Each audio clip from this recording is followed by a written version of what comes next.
guys, so for today's ulam video, so walang intro no, diretsahan na tayo. So magluluto tayo ngayon ng adobong manok. So while nagluluto tayo ng adobong manok guys, magchikahan muna tayo. So gusto kong i-share sa inyo yung law of attraction.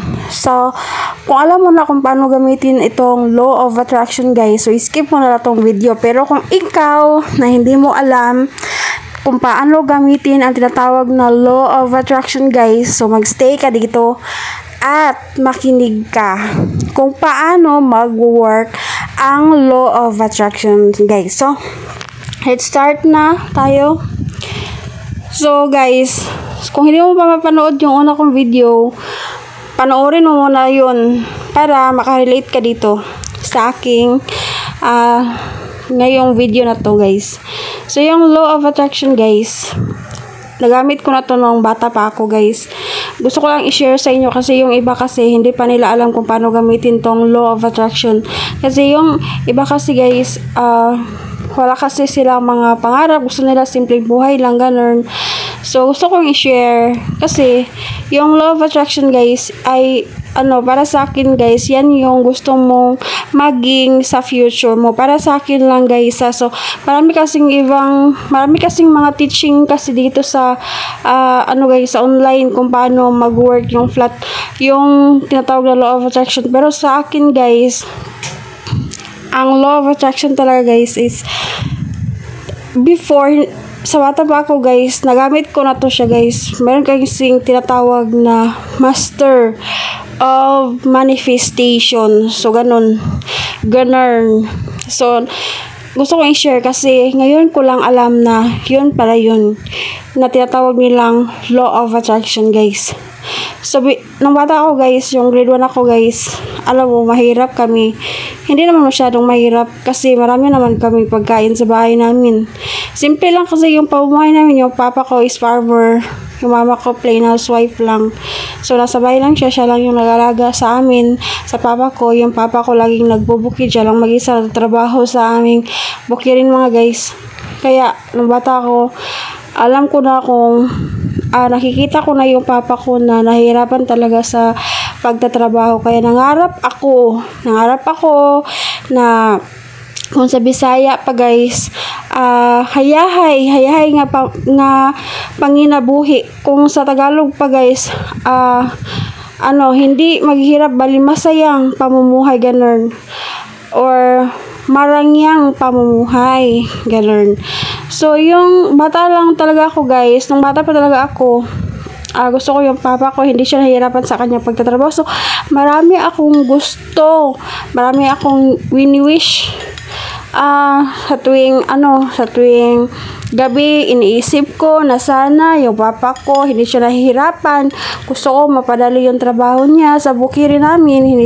Kasi naawa talaga ako sa kanya guys, na nahirapan talaga na siya lang yung nagtatrabaho sa bukirin namin. So gusto ko na maganda yung pamumuhay namin. Kaya na gusto ko na marami yung harvest namin, marami kaming pera, hindi nahirapan yung papa ko, may ulam kami, ganun.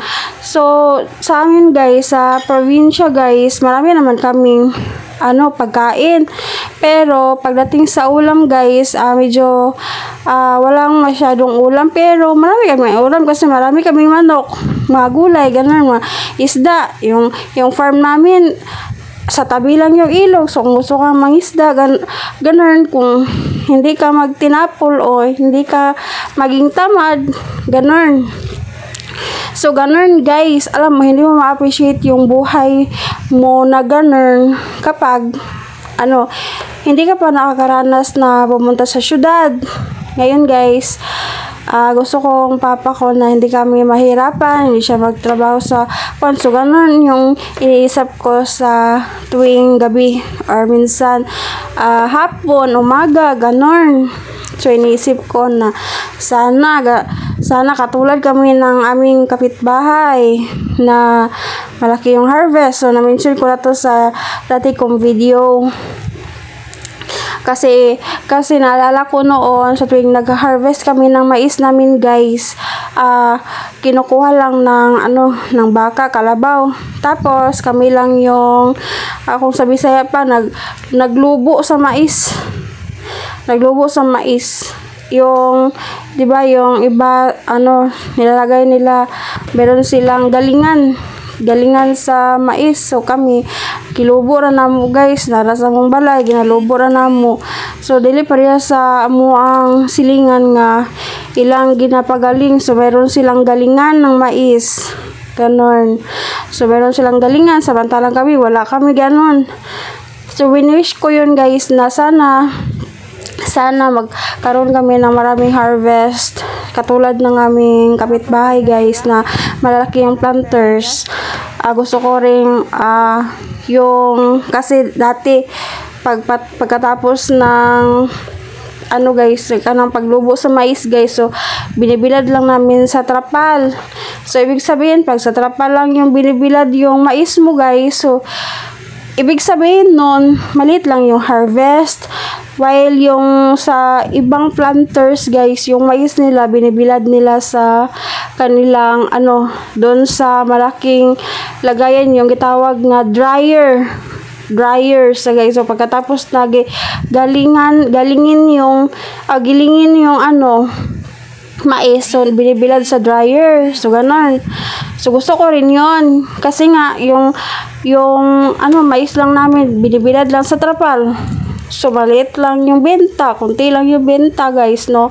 Hindi katulad sa kapitbahay. So ganun guys. So nung bata pa ako guys, parang naalala ko noon guys na sinabihan ako ng mama ko na isa akong ambisyusa. Ambisyusa daw ako guys. Sabi ko naman, ambisyusa ba yung ganun? Kasi inosente pa ako noon guys, kaya hindi ko alam na ambisyusa para ng ganun.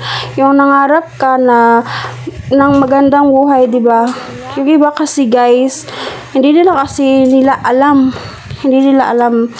na bali wala silang pangarap na magkaroon ng maginhawang pamumuhay. Kaya gusto kong i-share ito guys para alam mo kung paano pagaganahin yung tinatawag nilang law of attraction. Kapag meron kang mga pangarap sa buhay, iniisip mo, ini-imagine mo kung ano yung mga gusto mo na mula sa iyong puso guys, na happy ka, na hindi mo iniisip kung paano mangyayari yun guys. Ganun yun ginagamit ang tinatawag na law of attraction guys. Yung happy ka sa iyong puso guys, na iniisip mo yung gusto mong maging paglaki mo, ganun. So bakit ko nasabi yun? Kasi yung mama ko dati guys, sa bukid din sila tumitira silang mama. So sabi nila na medyo mahirap daw rin yung pamumuhay nila nun kasi nga wala silang bigas. Yung kinakain nila lang saging tsaka kamote. Marami naman silang manok sa kanilang bukid pero wala silang rice, wala silang plants na mais, ganun. So yung kinakain nila lang guys lang. Tapos ang haba pa ng lalakarin nila papuntang bukid nila guys, kasi nasa tuktok talaga yung bukid nila guys. So sabi ko sa mama ko nga, ma, hindi mo ba inisip na someday na magkaroon kayo ng magandang pamumuhay? Kasi nga hirap na hirap kayo, di ba? Sabi niya, hindi naman daw niya inisip guys. Ako kasi guys, nung bata pa ako guys, inisip ko talaga na nakikita ko na yung parents ko na nahihirapan. Gusto ko hindi kami mahirapan guys. Kaya lahat ng yun na gusto kong maging nagkatotoo talaga siya guys. Promise.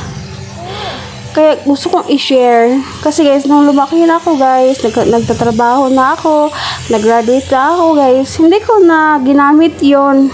Kasi nga yung ginamit ko, pero yung hiniling ko guys, simple lang, healthy, tapos layo sa mga sa accidents, at saka healthy kami buong pamilya. So hindi ko na guys, bali naging comfortable na ako sa aming pamumuhay, sa aming daily routine, ganun. So hindi na ako nag-ambisyon pa, no. So pagkatapos ko mag-graduate, so nung nag-high school ako guys, sinabi ko sa aking isipan na makapag-aral kaya ako ng college, kasi nga hindi naman ganun kalaki yung farm namin. At sabi ng auntie ko na kaya ba daw akong pag-aralin ng papa ko, na yun nga daw ang kapitbahay namin na na malaki yung farm, hindi nga nila kayang tustusan yung pag-aaral ng kanilang anak. Ano pa kaya yung sa papa ko, di ba? Sabi ko naman sa kanya guys na, sabi naman ng papa ko guys na pag-aaralin niya ako. Sinabi ko sa auntie ko nga, hindi ko alam, sabi ng papa na gusto niya mag-aral ako sa college. Pero hindi pa ako nag-graduate nun guys Hindi pa ako nag-graduate ng high school, pero hindi pa ako sure. So sinabi ko sa sarili ko na makakapag-aral kaya ako sa college. Kasi nga, kasi sinasabing mahal yung college. Ganun. Tapos, guys, nanaginip ako pagkagabi guys, na sinasabi na nag-aral daw ako. Tapos gabi daw yun. Gabi daw ako nag-aral. Tapos pag kinabukasan guys, sobrang takot ako guys, kasi hindi ako hindi ako mahilig sa nightlife. Hindi kasi ako gumagala sa gabi guys. Kaya ang ibig pala sabihin nun guys, na sinasagot ng panaginip ko guys, na sinasabi na makapag-aral ako sa college. Kasi nung nag-aral na ako sa college guys, yung yung time ng pag-aral ko guys ay gabi.